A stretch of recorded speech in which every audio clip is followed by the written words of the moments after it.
Hay destinos que parecen marcados por una fuerza telúrica, una predestinación que se escribe con sangre en la tierra más olvidada del mapa, en las profundidades de la Sierra Madre Occidental, en una región conocida como el Triángulo Dorado, un enclave donde el tiempo parece haberse detenido hace un siglo y donde la ley es un concepto abstracto que muere en las cumbres.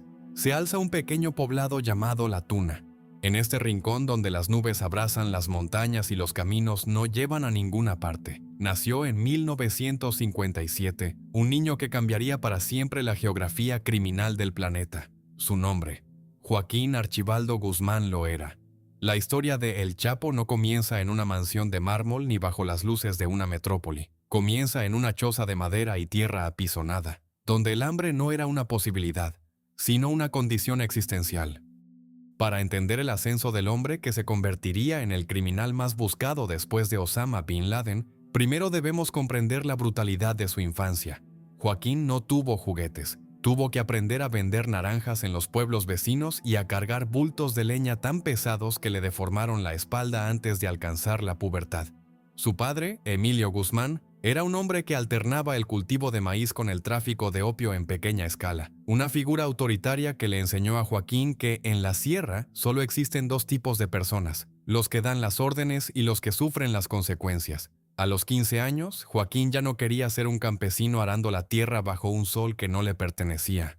Él había visto los aviones de los traficantes cruzar los cielos de Badiraguato como aves de rapiña y había decidido que, tarde o temprano, él estaría en la cabina de mando. Continúa viendo porque la transformación del niño de las naranjas en el señor de la montaña no fue una cuestión de suerte, sino de una astucia táctica que rayaba en lo inhumano. Mientras los otros jóvenes de la sierra se perdían en el alcohol o en disputas estériles por tierras que no daban ni para comer, Joaquín Guzmán empezó a observar el mapa del poder en el occidente de México. Entendió que el cartel de Guadalajara, liderado por Miguel Ángel Félix Gallardo, el jefe de jefes, era el nuevo orden mundial. A finales de los años 70, Joaquín dejó atrás la miseria de La Tuna y se abrió camino hasta llegar a las entrañas del poder. No fue un ascenso diplomático, fue un proceso de eliminación sistemática. Su capacidad para organizar rutas, su eficiencia para mover la mercancía y, sobre todo, su silencio absoluto lo hicieron indispensable. Joaquín no hablaba, ejecutaba, y en el negocio de la cocaína eso valía más que cualquier fortuna. Pero lo que realmente distinguió a Guzmán desde sus primeros años no fue su capacidad para asesinar, sino su visión de la infraestructura del crimen. Mientras otros traficantes se conformaban con mover paquetes en camiones que eran fácilmente interceptados por la Policía Federal, el Chapo vio el futuro. La frontera norte no se cruzaría por tierra, se cruzaría por el aire y por el subsuelo. Empezó a comprar aviones, no uno o dos, sino flotillas enteras, y comenzó a construir lo que se convertiría en su firma personal, los túneles. Para Joaquín, una casa no era un hogar, era una fortaleza con una salida secreta. Esta obsesión por la seguridad fue lo que lo protegió durante años mientras los otros carteles se desmoronaban bajo el peso de sus propios excesos y de la intervención de las agencias estadounidenses. El primer gran salto de su fortuna ocurrió en la década de los 80, cuando se convirtió en el principal operador de Félix Gallardo. Se estima que en esos años, Guzmán ya movía ganancias que superaban los cientos de millones de dólares anuales. ¿Qué hace un hombre que creció vendiendo naranjas al ver cómo su cuenta bancaria se multiplica por 1000 cada mes? Joaquín no construyó templos a su gloria de inmediato. Él era un maestro del perfil bajo, una lección que olvidaría décadas después.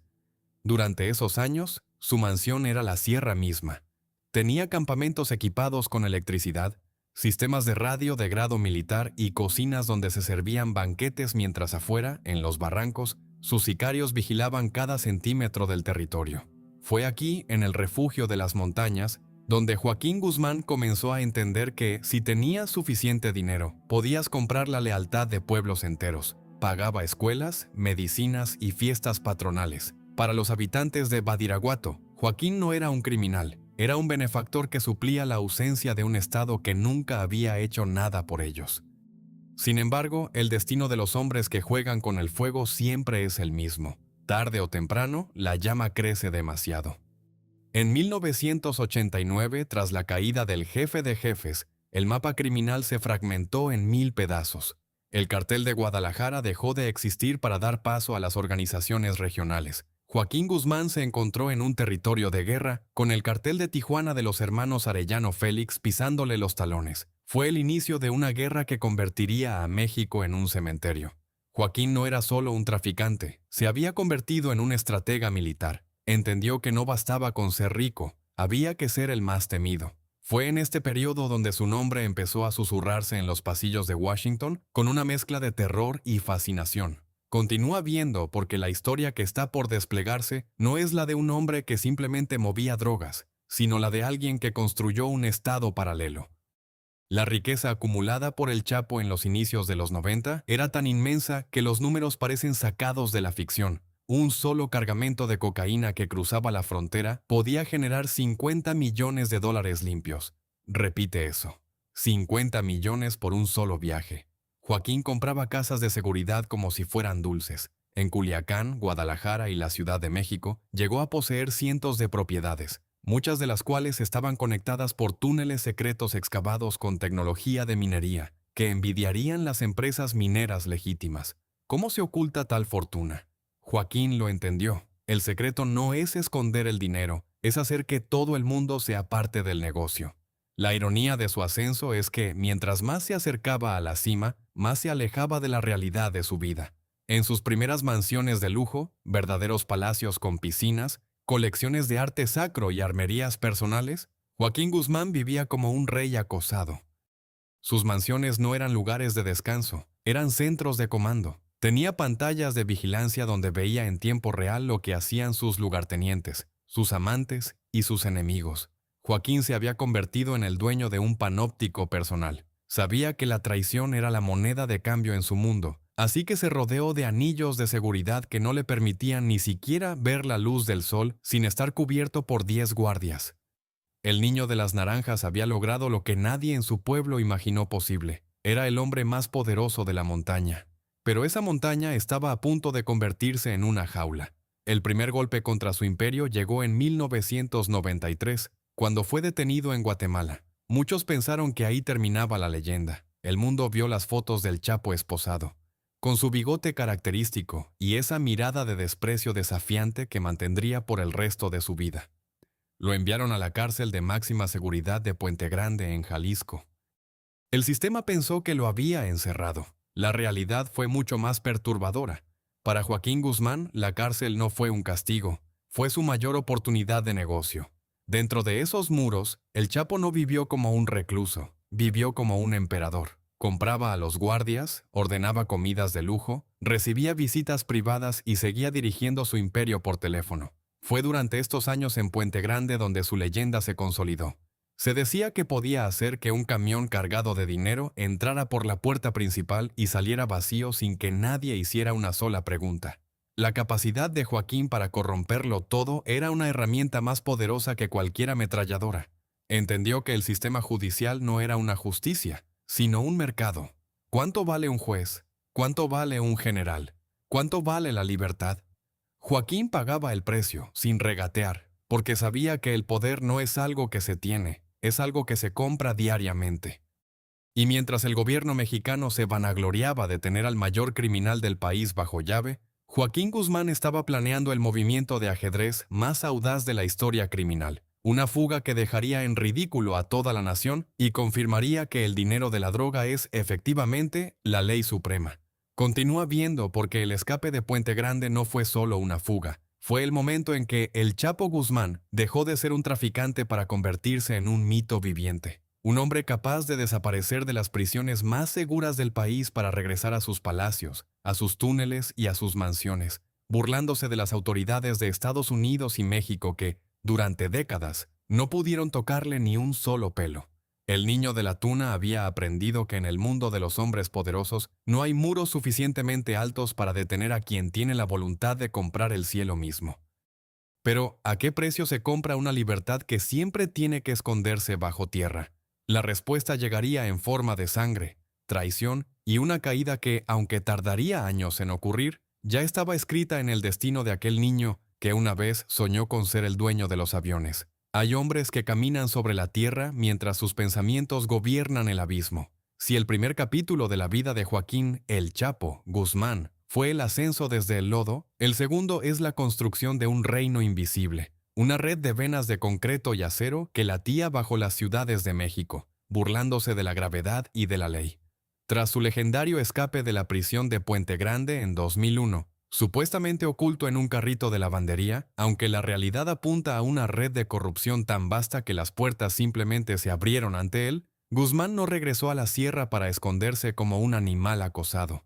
Regresó para reclamar su trono. Pero el hombre que volvió no era el mismo. Era un visionario de la logística subterránea que comprendió que, en la guerra contra dos gobiernos, el secreto de la supervivencia no estaba en las paredes de una mansión, sino en lo que había debajo de ellas. Continúa viendo porque la ingeniería del Chapo Guzmán es algo que todavía hoy asombra a los expertos de la DEA y del ejército mexicano. Imaginen por un segundo una casa aparentemente normal en un barrio de clase media en Culiacán. Por fuera, pintura fresca, un jardín cuidado, un garaje donde descansan autos de lujo. Pero dentro, en el baño principal, se escondía el secreto mejor guardado del cartel de Sinaloa. Con solo presionar un interruptor oculto o activar un mecanismo hidráulico casi silencioso, la pesada tina de mármol se elevaba del suelo, revelando una escalera de caracol que descendía hacia la oscuridad. Estos no eran simples agujeros en la tierra, eran túneles iluminados, ventilados, con paredes reforzadas que conectaban 7 casas diferentes en una sola colonia. Joaquín Guzmán no vivía en una casa, vivía en un laberinto de cristal y pólvora donde el escape siempre estaba a 10 segundos de distancia. Los números de esta obra de ingeniería son astronómicos. Se estima que el cartel invirtió más de $30 millones solo en la construcción de túneles fronterizos y rutas de escape urbanas durante los primeros años de su fuga. Pero, ¿cómo es la vida de un hombre que figura en la lista Forbes de los más ricos del mundo, pero que no puede pasar 2 noches seguidas bajo el mismo techo? Esta es la gran paradoja del Chapo Guzmán.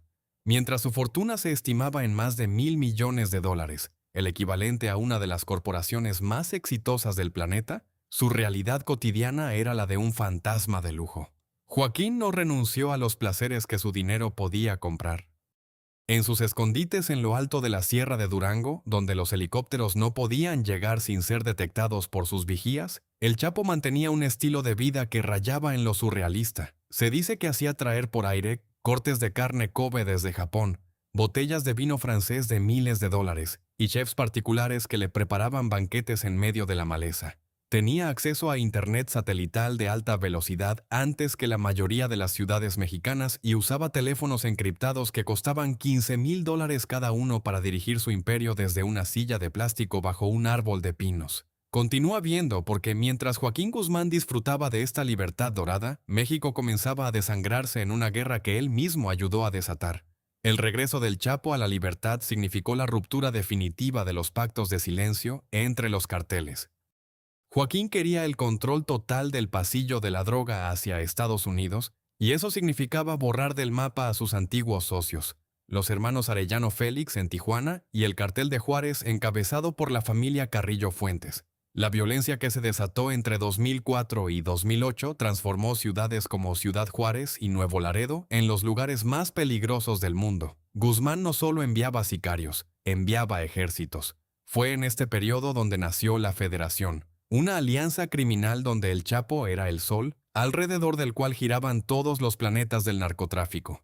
Pero en este sistema solar de traición, el calor de la guerra pronto empezaría a derretir las alas de cera del Ícaro de Sinaloa. La arquitectura del miedo de Guzmán alcanzó su punto más sofisticado en la frontera entre Sonora y Arizona. Los túneles de El Chapo no eran simples pasadizos, eran obras maestras de la minería ilegal. Algunos tenían rieles para carros eléctricos que movían toneladas de cocaína en minutos, sistemas de drenaje para evitar inundaciones y estaciones de descanso para los trabajadores. Los ingenieros que construían estos túneles eran a menudo secuestrados de las mejores escuelas de ingeniería de México o traídos desde el extranjero, obligados a trabajar bajo amenaza de muerte hasta que la obra terminaba. Una vez que el túnel era descubierto, Guzmán simplemente ordenaba construir 2 más. Para él, el costo de la infraestructura era simplemente un gasto de operación en un negocio que generaba $3,000 millones en ganancias netas cada año. Por cada túnel que la DEA clausuraba, el cartel de Sinaloa ya había movido suficiente mercancía para pagar la construcción de 10 más. La guerra no era contra un hombre, era contra una red logística subterránea que parecía infinita. Pero detrás de la fachada del estratega invencible, la paranoia de Joaquín Guzmán crecía al mismo ritmo que su fortuna. El hombre que podía mover toneladas de droga por todo el planeta no confiaba ni en su propia sombra. Sus mansiones de seguridad estaban equipadas con puertas de acero que pesaban toneladas, vidrios blindados capaces de resistir granadas y sistemas de comunicación que cambiaban de frecuencia cada hora. Joaquín dormía con una pistola 5,7, conocida como la mata policías, bajo la almohada y nunca probaba bocado sin que uno de sus hombres de confianza lo hiciera primero. El lujo de El Chapo era una jaula de oro donde la libertad era un concepto que solo existía en los pasillos húmedos bajo sus casas. Se había convertido en un prisionero de su propio éxito, un rey que gobernaba un imperio de sombras, pero que no podía ir a un restaurante o caminar por una plaza pública sin desatar una cacería humana internacional. Imaginen el nivel de control. Guzmán llegó a tener una red de informantes tan profunda que sabía exactamente qué agentes de la DEA llegaban a México antes de que ellos mismos bajaran del avión. Compraba generales, gobernadores y comandantes de policía con la misma naturalidad con la que compraba sus camisas de seda de $1,000. El costo de la corrupción bajo su mando se estima en $500 millones anuales. El Chapo no derribaba el sistema, lo asimilaba. Lo convertía en parte de su estructura de protección. Y mientras el gobierno de México lanzaba la guerra contra el narco en 2006, Joaquín Guzmán observaba desde sus escondites de lujo cómo sus rivales eran eliminados por el ejército mientras su organización crecía hasta dominar mercados en los 5 continentes. Se había convertido en una corporación transnacional que operaba desde las alcantarillas y los búnkeres de lujo. Continúa viendo porque la historia de la riqueza de El Chapo Guzmán tiene un lado oscuro que pocos se atreven a contar. No era solo dinero para lujos, era dinero para comprar el silencio de la muerte. Durante estos años, Joaquín Guzmán se casó con Emma Coronel, una joven reina de belleza que representaba la culminación de su deseo de estatus y linaje. La boda, en el corazón de la Sierra de Durango, fue un evento de realeza criminal, con guardias armados custodiando cada montaña y jefes de otros carteles rindiendo pleitesía. Guzmán le regaló a su joven esposa mansiones en Guadalajara, flotas de autos deportivos y una vida de reina, mientras él seguía moviéndose entre búnkeres subterráneos. Pero el amor, o lo que Joaquín entendía por amor, sería precisamente la grieta por donde la justicia empezaría a filtrarse. Su debilidad por las mujeres y su necesidad obsesiva de ser admirado fueron los hilos de los que la DEA empezó a tirar para desmantelar el mito del hombre invisible. Los números de su dominio en 2011 eran asombrosos. El cartel de Sinaloa controlaba el 60% de la droga que entraba a Estados Unidos. Guzmán era más rico que muchos países pequeños, pero en la cima de su poder, el arquitecto de los túneles cometió un error fatal. Empezó a creerse su propia leyenda. Comenzó a dejar de ser el fantasma que vivía bajo tierra para convertirse en el personaje que quería que el mundo conociera. La construcción de sus casas de seguridad se volvió más ostentosa, sus movimientos más descuidados y su círculo interno más poroso. La mansión subterránea que lo había protegido durante más de una década estaba a punto de ser descubierta, y el escape que parecía imposible estaba por enfrentarse a una tecnología de vigilancia que no entendía de sobornos. Continúa viendo porque el próximo capítulo de esta historia es una exhibición de traición, tecnología de punta y el momento en que las puertas de acero de su imperio subterráneo finalmente cedieron. Veremos cómo la casa del Chapo se convirtió en una obsesión personal para las fuerzas especiales y cómo el hombre que se burló de todas las prisiones fue acorralado en una habitación que no tenía túneles, solo una salida hacia el final de su leyenda. La caída de Joaquín Guzmán no empezó con una bala. Comenzó con un mensaje interceptado y una debilidad humana que ni todos los millones de Sinaloa pudieron comprar. El rey de los túneles estaba a punto de descubrir que, por muy profundo que caves, el pasado siempre sabe cómo encontrarte. Hay fortunas tan inmensas que dejan de ser números para convertirse en mitos, y hay hombres que poseen tanto dinero que el mundo no sabe si odiarlos o admirarlos. En marzo de 2009, la revista Forbes, el boletín oficial de la riqueza global, incluyó un nombre que hizo temblar las oficinas del Departamento del Tesoro en Washington. Joaquín El Chapo Guzmán Loera. Con una fortuna estimada en $1,000 millones, el líder del cártel de Sinaloa se sentaba oficialmente en la misma mesa que los Rockefeller, los Gates y los Slim. Pero mientras los otros multimillonarios pasaban sus días en rascacielos de cristal en Nueva York o Londres, el multimillonario 701 gobernaba su imperio desde las cuevas de la Sierra Madre. Guzmán no solo era rico, poseía una liquidez que ningún banco central podía igualar. Se dice que en sus momentos de mayor poder, el dinero en efectivo llegaba a sus escondites en cajas de refrigeradores, tan pesado y tan abundante que dejaron de contarlo para empezar a pesarlo. Continúa viendo porque las excentricidades de Joaquín Guzmán durante su fuga son una exhibición de poder que raya en la locura de los emperadores romanos. Imaginen por un segundo el nivel de desprecio por la autoridad. Mientras la CIA y la Interpol rastreaban cada rincón del planeta, el Chapo Guzmán poseía ranchos de lujo en prácticamente todos los estados de la República Mexicana.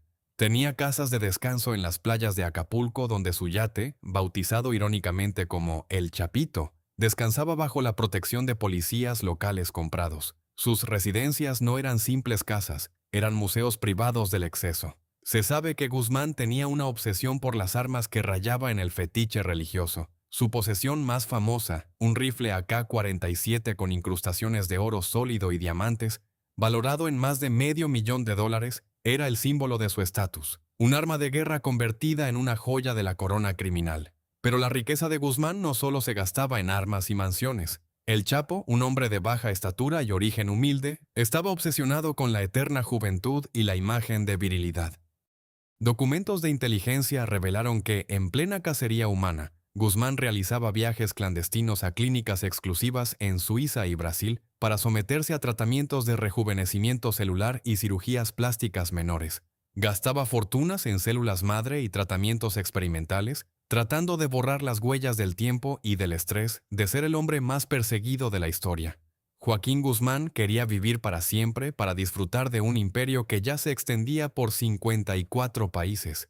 Tenía flotas de aviones privados que usaba no solo para mover cocaína, sino para traer a sus escondites en la sierra cualquier capricho, desde bandas de música enteras que tocaban durante días por $200,000, hasta animales exóticos para sus zoológicos privados en Sinaloa, donde panteras y tigres de Bengala custodiaban las entradas de sus ranchos. Continúa viendo porque la logística del lujo de El Chapo era tan compleja como una operación militar. En sus ranchos de Jalisco y Nayarit, Guzmán mantenía lo que los agentes llamaban la flota de los sueños, una colección de autos deportivos de edición limitada, Lamborghinis, Ferraris y Mercedes-Benz blindados, que rara vez podía conducir por las calles, pero que mantenía encendidos y listos en garajes con aire acondicionado. ¿Por qué un hombre que vive en la sierra compra un Ferrari? Porque en la psicología de Guzmán, el objeto era el trofeo de su victoria sobre la pobreza. El niño que vendía naranjas ahora podía comprar la fábrica entera si lo deseaba, pero este consumo obsceno tenía un propósito más siniestro: la diplomacia de la cartera. Guzmán regalaba autos, relojes Rolex de oro y casas a funcionarios públicos, militares de alto rango y periodistas para asegurar que, por muy cerca que estuvieran de capturarlo, siempre hubiera alguien dispuesto a mirar hacia otro lado por $1,000,000. Los números de su generosidad interesada son sobrecogedores. Se estima que el cartel de Sinaloa destinaba mensualmente cerca de $5 millones solo en regalos y propinas para mantener la red de protección de su líder. Joaquín Guzmán entendió que el dinero es la mejor arma de defensa. En una ocasión, se cuenta que para celebrar el cumpleaños de una de sus hijas, Guzmán cerró un restaurante entero en una ciudad importante, pagó la cuenta de todos los comensales presentes, les pidió que entregaran sus teléfonos celulares y les entregó a cada uno $500 por las molestias, mientras él cenaba tranquilamente en la mesa del centro rodeado de 30 sicarios. Este era el nivel de impunidad que su fortuna había construido, una burbuja de oro donde las leyes del Estado mexicano simplemente no existían. Pero mientras Guzmán disfrutaba de banquetes de langosta y champaña en medio de la selva, su imperio bancario operaba con la eficiencia de Wall Street. Usaba una red de empresas fachada que incluía desde guarderías infantiles hasta empresas de transporte marítimo para lavar sus miles de millones de dólares. El dinero de El Chapo fluía por las venas del sistema financiero global, contaminando bancos en HSBC y Wachovia, que años después tendrían que pagar multas récord por permitir que el dinero del Chapo Guzmán circulara por sus cuentas. Guzmán no era solo un criminal, era un jugador clave en la economía mexicana. Se estima que su organización era responsable de una entrada de divisas a México superior a la de muchas industrias legítimas, lo que lo convertía en un mal necesario para ciertos sectores del poder que se beneficiaban de la derrama económica de su fortuna sangrienta. Sin embargo, el lujo más caro que Guzmán compró fue la lealtad incondicional de los habitantes de la Sierra Madre. En su natal Badiraguato, el efecto Chapo transformó la miseria en una prosperidad artificial. Construyó hospitales donde el gobierno no llegaba, pavimentó caminos que el Estado ignoraba y entregaba pensiones a viudas y ancianos. Para el pueblo de Sinaloa, el dinero de Guzmán no estaba manchado de sangre, estaba bendecido por la providencia. En Navidad, camiones llenos de juguetes y comida recorrían los pueblos de la sierra en nombre del Señor.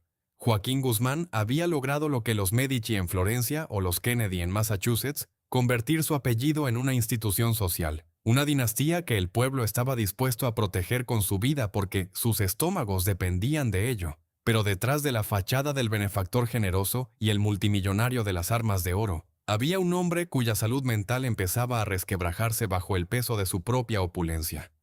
La paranoia de Guzmán llegó a tal punto que instalaba micrófonos ocultos en las casas de sus esposas y amantes y obligaba a sus ingenieros a desarrollar software para interceptar cada mensaje de texto que salía de sus círculos cercanos.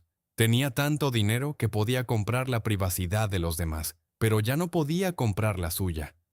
El hombre que aparecía en la lista de los más ricos de Forbes vivía en una constante tensión, saltando de rancho en rancho, cambiando de cama cada noche y empezando a sentir que, a pesar de sus miles de millones, el espacio para esconderse se hacía cada vez más pequeño. Continúa viendo porque la historia está a punto de dar un giro trágico.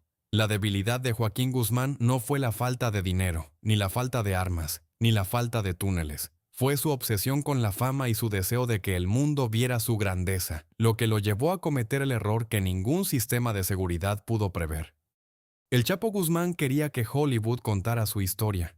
Quería ser inmortalizado en la pantalla grande, y ese deseo de vanidad sería el hilo del que tirarían sus enemigos para sacarlo de su palacio en la sierra y llevarlo hacia la caída más estrepitosa de la historia criminal moderna. En el próximo bloque, veremos cómo el encuentro con una actriz y un actor de Hollywood se convirtió en la trampa perfecta, y cómo el rey de los cielos y los túneles fue traicionado por su propio ego. La mansión subterránea estaba a punto de ser invadida, y el niño de las naranjas estaba por descubrir que, en el juego del poder, el orgullo es el lujo más caro de todos. Hay una ceguera que solo ataca a los hombres que lo han conquistado todo, la convicción de que son invulnerables al destino. Joaquín Guzmán. Loera había escapado de 2 prisiones de máxima seguridad, había burlado a la tecnología más avanzada de la CIA y la DEA, y gobernaba un imperio que movía miles de millones de dólares. Pero en la soledad de sus escondites de lujo en la sierra, un nuevo enemigo comenzó a crecer dentro de él. No era la traición de sus socios ni el fuego de sus rivales, era el hambre de reconocimiento. El hombre que había vivido como un fantasma subterráneo durante décadas, ahora deseaba fervientemente que el mundo conociera su historia. Quería que su vida fuera inmortalizada en el celuloide, que Hollywood contara la épica del niño de las naranjas que se convirtió en rey. Y en ese deseo infantil de gloria, el arquitecto de los túneles cavó, sin saberlo, la fosa de su propia caída. Continúa viendo porque la reunión que ocurrió en octubre de 2015, en la cima de una montaña en la Sierra Madre, es un episodio tan surrealista que parece escrito por un guionista de ficción. Joaquín Guzmán, el hombre más buscado del planeta, organizó una expedición para recibir a 2 celebridades, la actriz mexicana Kate del Castillo y el actor estadounidense Sean Penn. Para Joaquín, Kate no era solo una actriz, era la encarnación de la Reina del Sur, un personaje de ficción con el que el capo estaba obsesionado. Guzmán gastó fortunas en logística para trasladarlos en avionetas privadas y convoyes armados hasta su santuario en la selva. Allí, bajo la protección de cientos de sicarios, el Chapo ofreció un banquete, bebió tequila y habló sobre sus sueños de cine. Lo que él no sabía era que cada mensaje de texto enviado para coordinar este encuentro, cada señal satelital utilizada para proteger a los actores, estaba siendo rastreada por una unidad de élite que no aceptaba sobornos. Los marinos de México, respaldados por la inteligencia de señales más sofisticada de Estados Unidos. El encuentro con Hollywood fue el canto del cisne para el imperio de Guzmán. Mientras él discutía guiones y derechos de autor, la inteligencia militar estaba triangulando su posición con una precisión quirúrgica. Guzmán había cometido el error cardinal del narcotraficante. Puso su ego por encima de su seguridad. La cacería final comenzó con un operativo bautizado con un nombre profético, Cisne Negro. En enero de 2016, tras un intento fallido de captura en la sierra donde Guzmán logró escapar usando a una mujer y una niña como escudo humano, el rastro llevó a las fuerzas especiales a una casa de seguridad aparentemente común en Los Mochis, Sinaloa. Pero esta no era una casa cualquiera, era la última obra maestra de su ingeniería de escape, una fortaleza urbana diseñada para ser el acto final de su resistencia. Continúa viendo porque los detalles del operativo Cisne Negro en Los Mochis son una exhibición de violencia y táctica militar que todavía se estudia en las academias de guerra. A las 4 de la mañana del 8 de enero de 2016, un equipo de élite de la Marina Mexicana asaltó la propiedad. Se desató un tiroteo brutal que duró horas. Granadas, rifles de asalto y gritos de muerte llenaron la casa mientras los guardaespaldas del Chapo caían uno a uno en defensa de su líder. En medio del caos y el humo, el Chapo Guzmán activó su último recurso. En una de las habitaciones de la planta baja, detrás de un espejo de cuerpo completo, se encontraba un panel oculto. Al accionarlo, Guzmán y su lugarteniente, el Cholo Iván, descendieron por una escalera de acero hacia el sistema de alcantarillado de la ciudad. El rey de los túneles regresaba a su elemento natural, las sombras bajo tierra, mientras arriba sus hombres morían por él. La huida por las alcantarillas de Los Mochis es una de las secuencias más dramáticas de la historia criminal moderna. Durante más de 1 kilómetro, el hombre que figuraba en la lista Forbes caminó entre aguas negras y ratas, empapado de suciedad, escuchando los ecos de los marinos que buscaban su rastro sobre el asfalto. Pero esta vez, la suerte que lo había acompañado durante 15 años de fuga se había agotado. Una tormenta inusual había elevado el nivel del agua en los túneles, obligando a Guzmán y a su escolta a salir a la superficie a través de una alcantarilla en medio de una avenida. Imaginen la escena. El hombre más poderoso del narcotráfico emerge de las profundidades, sucio, derrotado, en medio de la luz del día. Robaron un vehículo a punta de pistola, pero la red de vigilancia ya estaba cerrada. Minutos después, en una carretera a las afueras de la ciudad, un par de patrulleros de la Policía Federal interceptaron un auto sospechoso. Cuando los oficiales abrieron la puerta, se encontraron cara a cara con la leyenda. Joaquín Guzmán estaba allí, sentado en el asiento del pasajero, con una camiseta interior sucia, las manos manchadas y la mirada de un animal acorralado. Intentó el último recurso que siempre le había funcionado, el soborno. «Vámonos a Chepe, les doy lo que quieran, los hago dueños de la ciudad», les dijo. Pero para su sorpresa, los oficiales se negaron. El sistema que él había corrompido durante décadas finalmente se mantuvo firme. Lo llevaron temporalmente a un motel de paso, el Motel Du, para esperar refuerzos. La fotografía de Guzmán sentado en la cama del motel, frente a un póster de una mujer, se convirtió en la imagen icónica del fin de una era. El multimillonario de la sierra estaba reducido a un detenido en un motel de $20 la noche. Los números del operativo fueron contundentes: 5 sicarios muertos, 6 heridos y una fortuna en armas confiscada. Pero lo más valioso era el prisionero. Guzmán fue trasladado de inmediato al penal del Altiplano, la misma cárcel de la que se había escapado espectacularmente 6 meses antes a través de un túnel de 1,5 kilómetros construido con precisión de ingeniería civil. Pero esta vez, el gobierno no iba a correr riesgos. Lo mantuvieron en una celda de aislamiento absoluto, cambiando de guardia cada hora y moviéndolo de habitación constantemente. Joaquín Guzmán ya no era un emperador, era un trofeo político. El hombre que se había burlado de la justicia mexicana 2 veces estaba a punto de enfrentar su peor pesadilla: la extradición a Estados Unidos. Continúa viendo porque el traslado de El Chapo Guzmán a una prisión estadounidense no fue solo el fin de su libertad, sino el inicio del desmembramiento de su mito. Guzmán pensó que sus millones podrían detener el proceso, pero el sistema de justicia estadounidense es una maquinaria que no se detiene una vez que se pone en marcha. En enero de 2017, en las últimas horas de la administración de Barack Obama, Joaquín Guzmán fue subido a un avión con destino a Nueva York. El niño de las naranjas, el arquitecto de los túneles, el fugitivo de Forbes, Miraba por la ventanilla del avión cómo las montañas de México desaparecían para siempre. Estaba por entrar en una mansión de la que ningún túnel, ninguna fortuna y ningún soborno podrían sacarlo jamás. El sistema penitenciario de máxima seguridad de Estados Unidos. Esta caída no fue solo física, fue financiera y psicológica. La estructura del cártel de Sinaloa, que él había dirigido con mano de hierro, comenzó a fracturarse inmediatamente. Sus hijos, conocidos como los Chapitos, reclamaron el trono, pero carecían de la astucia táctica y la paciencia de su padre. La mansión subterránea de Guzmán fue demolida por el gobierno, sus ranchos confiscados y sus cuentas congeladas. Pero lo peor estaba por venir. En Nueva York le esperaba el juicio del siglo, donde sus propios socios, sus antiguos amigos y hasta sus secretarios más cercanos se sentarían a pocos metros de él para contarle al mundo cada secreto, cada asesinato y cada soborno que construyó su fortuna. El hombre que quería una película ahora tenía un juicio televisado a todo el planeta, pero el final no era el que él había soñado en sus noches de tequila con Kate del Castillo. Continúa viendo porque lo que ocurrió en la corte de Brooklyn es una exhibición de traición que todavía asombra a los expertos. Veremos cómo la mansión del Chapo se redujo a una habitación de cristal y cómo sus miles de millones de dólares no pudieron comprarle ni un minuto de contacto con su esposa. La caída de Guzmán es la prueba de que en el mundo del narcotráfico, el éxito es solo el preámbulo de una ruina absoluta. En el próximo bloque entraremos en la ADX Florence, la mansión del silencio, donde Joaquín Guzmán pasará el resto de sus días enterrado en vida, deseando volver a las alcantarillas de Los Mochis con tal de sentir un rayo de sol. El rey de los túneles ha encontrado finalmente el túnel del que no hay salida. Hay palacios que no están hechos de mármol ni se alzan sobre colinas, sino que se construyen con paredes de cristal blindado y el silencio sepulcral de una sala de justicia.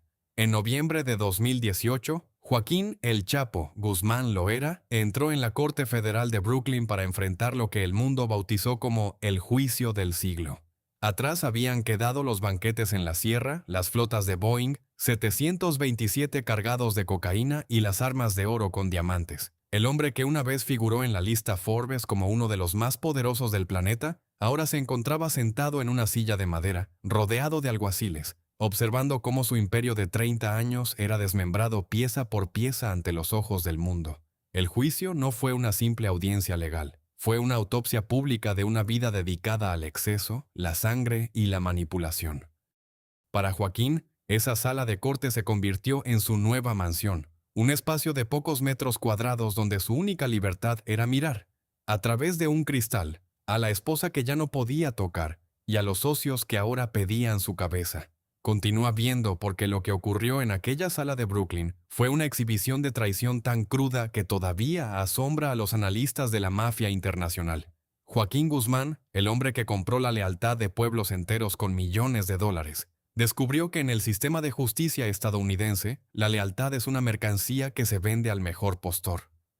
Uno a uno, sus antiguos aliados, sus amigos más íntimos y hasta sus secretarios personales se sentaron a pocos metros de él para señalarlo con el dedo. Fue el desfile de El Cártel de los Sapos. Vimos a Jesús, el rey Zambada, hermano de su socio principal, detallando sobornos de millones de dólares a generales y secretarios de Estado. Vimos a Vicente Zambada Niebla, el Vicentillo, el heredero que él ayudó a criar, contando cómo Joaquín ordenaba asesinatos con la misma naturalidad con la que ordenaba un café. La mansión de respeto que Guzmán había construido se derrumbaba bajo el peso de testimonios que revelaban la verdadera naturaleza de su poder. Un trono cimentado sobre miles de tumbas anónimas. Pero la traición más dolorosa, la que golpeó al Chapo en lo más profundo de su orgullo, no fue la de sus socios, sino la de sus debilidades humanas. Durante el juicio, los fiscales presentaron interceptaciones telefónicas que eran una ventana directa a su vida de excesos y engaños. El mundo escuchó cómo el Chapo coordinaba envíos de droga mientras hablaba con sus amantes, usando software espía para controlarlas. Una de ellas, Lucero Sánchez, conocida como la Chapodiputada, testificó entre lágrimas sobre cómo Guzmán la obligaba a enviar cargamentos mientras ella temía por su vida. En ese momento, la imagen del Robin Hood de Sinaloa, que él tanto había cultivado, se desvaneció, dejando ver a un hombre paranoico, controlador y cruel. Emma Coronel, su esposa, Observaba desde el público con una máscara de frialdad, mientras el hombre que le juraba amor eterno era expuesto como un depredador que no respetaba ni sus propias reglas de honor.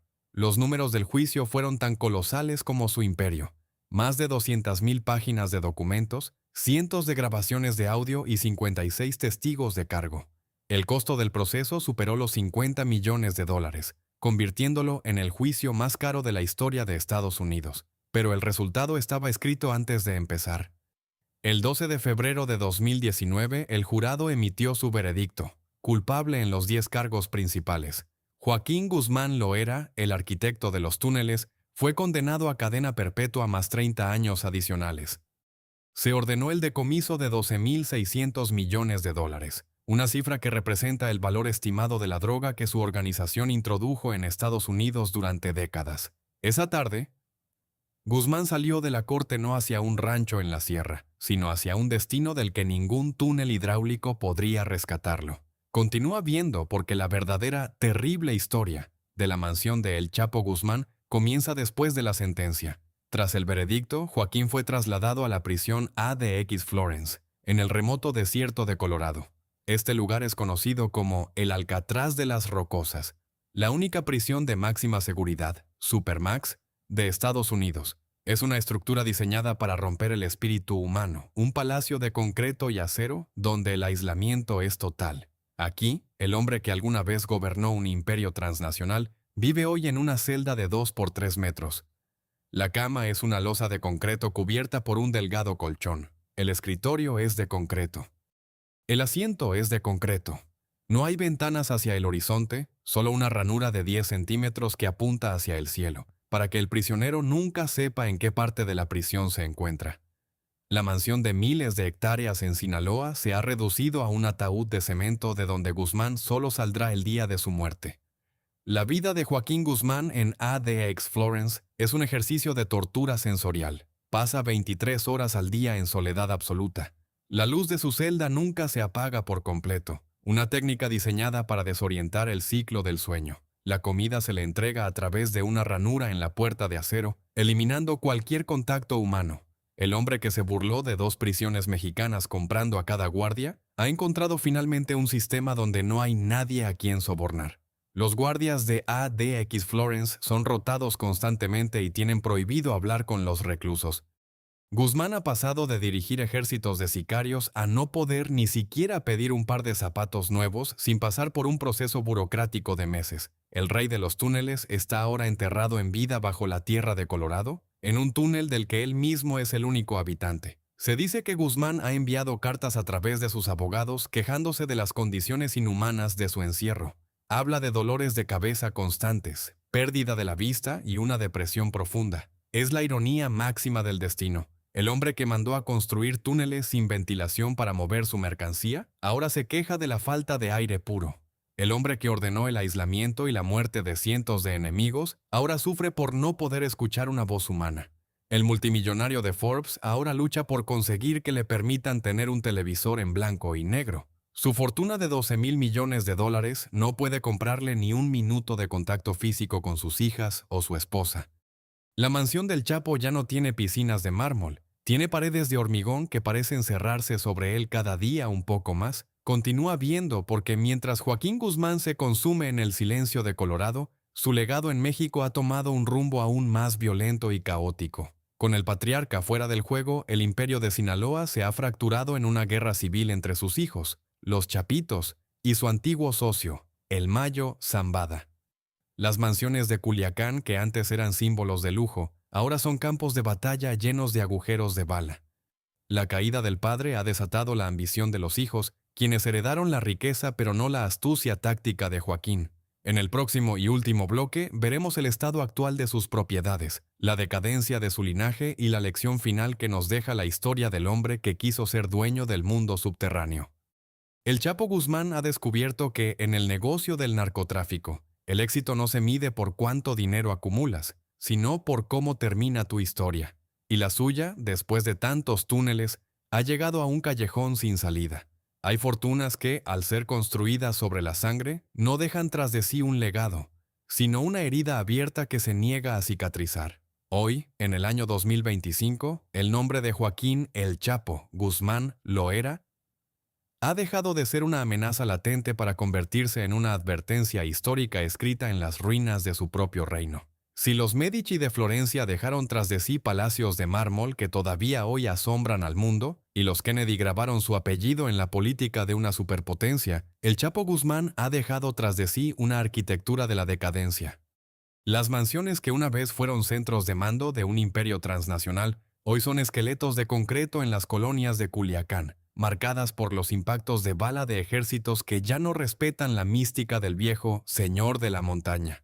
La terrible historia de su mansión termina aquí, no con un banquete, sino con el silencio de un hombre que posee miles de millones de dólares, pero que no puede comprar ni siquiera el derecho a ver la puesta del sol.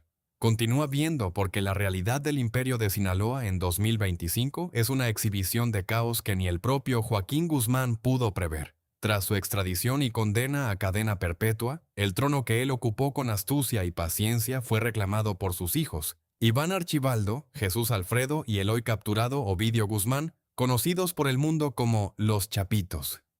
Pero a diferencia de su padre, quien entendía que el silencio es la base del poder, esta nueva generación creció en la opulencia, educada en el exceso y la arrogancia. Cambiaron la mística de la sierra por el brillo de las redes sociales y los túneles tácticos por confrontaciones abiertas contra el Estado. La mansión de seguridad que Joaquín construyó para proteger a su familia ha sido derribada por la ambición de unos hijos que prefirieron la guerra total a la diplomacia de las sombras. La captura de Ovidio Guzmán en enero de 2023, en el mismo poblado de Jesús María donde intentaron reconstruir el refugio de su padre, marcó el fin definitivo de la Pax sinaloense. Las imágenes de la casa donde fue detenido, llena de sangre, granadas sin explotar y lujos destrozados, son la metáfora perfecta del legado de Guzmán. Una casa que prometía protección y terminó siendo una trampa mortal.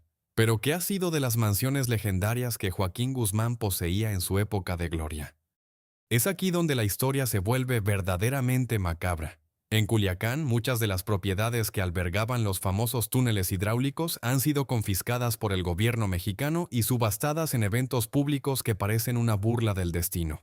La casa de la Colonia Libertad, donde Guzmán escapó por debajo de una bañera en 2014, fue vendida por una fracción de lo que costó construirla. Los compradores, en muchos casos, son personas que buscan desesperadamente el tesoro oculto del Chapo, picando las paredes y levantando los pisos, solo para encontrar cemento vacío y el eco de una leyenda que ya no paga rentas. Los lujos que una vez fueron el orgullo de Joaquín, los grifos de oro, los candelabros de cristal y las colecciones de arte, han sido robados por saqueadores o confiscados por el Estado, dejando tras de sí edificios que parecen escenarios de una guerra olvidada. La propiedad de La Tuna, en lo más alto de la sierra de Badiraguato, donde vive todavía su madre, Consuelo Loera, se ha convertido en un mausoleo de la nostalgia. Los jardines que una vez fueron custodiados por cientos de hombres armados, hoy son visitados por turistas del morbo que buscan fotografiar el origen del mito. Pero incluso allí, el miedo ha sido reemplazado por la tristeza de una dinastía que se extingue. La mansión de la sierra ya no es el centro del poder mundial de la droga. Ahora es solo un recordatorio de que, no importa cuán alto subas en la montaña, el descenso siempre es más rápido y más violento.